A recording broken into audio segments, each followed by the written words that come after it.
Hello வணக்கம் and welcome to TNPSC goals friends. ஒரு முக்கியமான அப்டேட் தான் இன்றைக்கி. எல்லோரும் வந்து நீங்கள் ஒர்க் பண்ணக்கூடிய ஸ்கூலுக்கான அப்பாயின்மெண்ட் லெட்டர் எல்லாருமே வந்து வாங்கியிருப்பீங்க.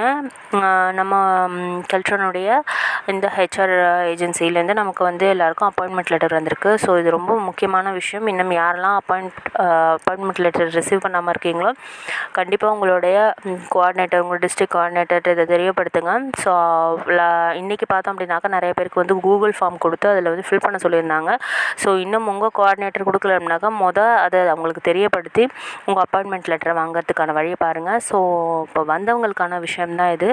அப்பாயின்மெண்ட் லெட்டர் தான் வந்து மேண்டேட்ரியாக நமக்கு ரொம்ப முக்கியமான விஷயமா இருந்துச்சு. ஸோ நம்ம வேலைக்கு இது வரைக்கும் நம்ம ஸ்கூலில் நம்ம இந்த வேலைக்காக வந்திருக்கோம் அப்படிங்கிற எந்த டாக்குமெண்ட்டையும் ப்ரொடியூஸ் பண்ணாமல் இருந்தோம். ஸோ இதுதான் அந்த ஃபர்ஸ்ட் அப்பாயின்மெண்ட் லெட்டர் நமக்கு வந்திருக்கு. இதுதான் அந்த டாக்குமெண்ட்டாக இருக்கும். ஸோ நீங்கள் என்ன பண்ணுங்கள், உங்களுக்கு வந்திருக்கக்கூடிய ஆஃபர் லெட்டரை ஃபுல்லாக ஒரு ஜெராக்ஸ் எடுத்துக்கோங்க.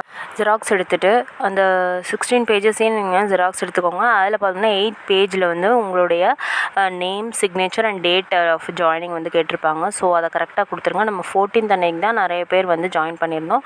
ஸோ அன்னைக்கு டேட்டை கொடுத்துருங்க. அதுக்கப்புறம் வந்து கவுன்சிலிங் போயிட்டு ஸ்கூல்ஸ் வந்து செலக்ட் பண்ணிங்கன்னா நீங்கள் என்றைக்கு ஸ்கூலில் போயிட்டு ஜாயின் பண்ணிங்களோ அந்த டேட்டை வந்து நீங்கள் கரெக்டாக கொடுத்துக்கோங்க. ஸோ இந்த டீட்டெயில்ஸ் எல்லாத்தையும் ஃபில் பண்ணி உங்களுடைய ஸ்கூல் ஹெச்எம்க்கு வந்து இதை கொடுத்துருங்க. ஸோ இந்த காப்பி அவங்க வந்து ஃபைல் பண்ணி வச்சுக்கணும்.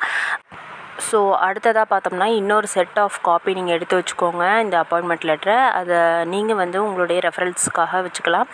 அது மட்டும் இல்லாமல் நம்ம மெயிலில் நமக்கு வந்து அந்த மெயிலில் நம்ம ஆஃபர் லெட்டர் வந்திருக்கோம் இல்லையா, அதை நீங்கள் ஸ்டார் பண்ணி வச்சுக்கோங்க. நீங்கள் எப்போ வேணும்னாலும் அதை நீங்கள் போயிட்டு உங்களுக்கு ஜெராக்ஸ் வேணும் அப்படின்னா கூட நீங்கள் அதை எடுத்து ஓப்பன் பண்ணிக்கலாம். அந்த ஃபைலையும் நீங்கள் உங்களுடைய ட்ரைவ்லேயோ இல்லையோ வந்து பத்திரமா சேவ் பண்ணி வச்சுக்கோங்க. ஸோ அவ்வளோதான். 2 காப்பியை வந்து நீங்கள் எப்பயுமே பத்திரமா ஸ்கூலில் ஒன்று, நீங்கள் ஒன்று வச்சுக்கோங்க. அடுத்தடுத்து வேணும்னா தேவைப்பட்டுச்சு அப்படின்னா அடுத்ததை பார்த்துக்கலாம். ஸோ அதில் இருக்க எல்லா டீட்டெயில்ஸையும் நல்லா கிளியராக படித்து பாருங்கள். நம்ம ஒர்க் என்ன, நம்மளோட இது என்ன அப்படிங்கிறது பாருங்கள். ஸோ அவ்வளோதான். இந்த வீடியோ உங்களுக்கு யூஸ்ஃபுல்லாக இருந்திருக்கும்னு நினைக்கிறேன். பிடிச்சிருந்துச்சுன்னா மறக்காமல் லைக் பண்ணுங்கள், ஷேர் பண்ணுங்கள். தேங்க்ஸ் ஃபார் வாட்சிங்.